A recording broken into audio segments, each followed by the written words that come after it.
Hello friends, যারা দেশ এবং দেশের বাইরে থেকে আমার এই ভিডিওটি দেখছেন সবাইকে ইউটিউব চ্যানেল এনআরবি গার্ডেনে সুস্বাগত। বন্ধুরা, আজ আমি আপনাদের মাঝে তুলে ধরবো এই শেষ সময় এসে আমের কী পরিচর্যা করতে হয় এবং না করলে কি হয়।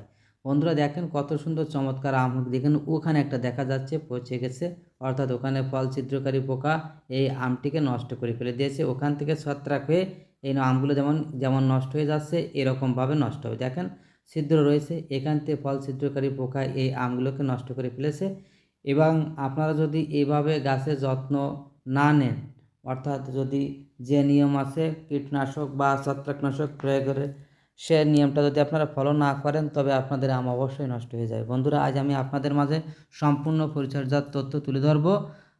তার আগে আপনারা যদি এই চ্যানেল নতুন হয়ে থাকেন তা অবশ্যই চ্যানেলটি সাবস্ক্রাইব করে বেল আইকনটি অল করে দিবেন, তবে আমার ভিডিও তৈরি করার উৎসাহ বাড়বে এবং নতুন নতুন ভিডিও চাইলে আপনার সাথে সাথে পেয়ে যাবেন। বন্ধুরা, এই যে সুন্দর সুন্দর আম দেখছেন, এই আমগুলো আসলে সঠিক পরিচর্যা করার ক্ষেত্রে অগ্রণী ভূমিকা রাখে কৃষক, অর্থাৎ যার আম সে যদি সচেতন হয় তবে এইগুলো অবশ্যই সুন্দরভাবে টিকে রাখতে পারেন। এই গাছটি দেখছেন, এই গাছে অবশ্যই কৃষক তার সঠিকভাবে পরিচর্যা করেছে বলে এত সুন্দর আম ধরেছে, পর্যাপ্ত পরিমাণে আম ধরেছে।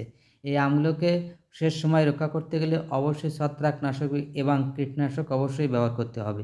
বন্ধুরা, আমরা জানি ফল ছিদ্রকারী পোকা সর্বশেষ আসে, অর্থাৎ পাকার ক্ষেত্রে শুরু করে প্রথম থেকে শুরু করে সর্বশেষই সবচেয়ে বেশি ক্ষতি করে ফল ছিদ্রকারী পোকা।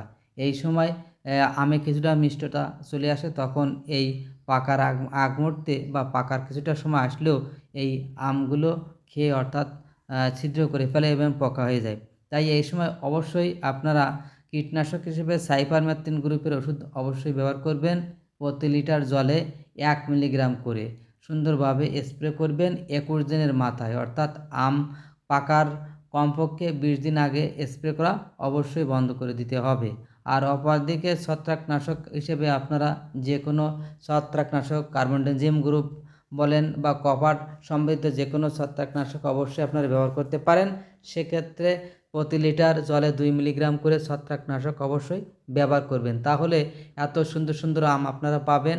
এবং সর্বশেষ অবশ্যই 10 দিন আগে এই ছত্রাকনাশক স্প্রে করা বন্ধ করতে হবে, অর্থাৎ আম হারভেস্ট করার কমপক্ষে 10 দিন আগে আপনাদের এই ছত্রাকনাশক বলেন কীটনাশক বলেন অবশ্যই নির্দিষ্ট টাইমের আগে স্প্রে করা বন্ধ করতে হবে। বন্ধুরা দেখেন, এটি আমার ছাদ বাগানের একটি আম।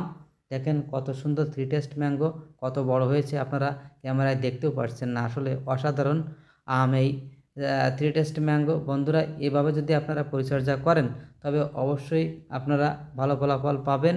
তবেই না কৃষক আরও সমৃদ্ধ হবে, তাদের নির্দিষ্ট লক্ষ্যে পৌঁছাতে পারবে। তাই অবশ্যই বন্ধুরা শেষ সময় এসে এই পরিচর্যা করুন, তাহলে আপনাদের আমগুলো সঠিকভাবে রক্ষা করতে পারবেন।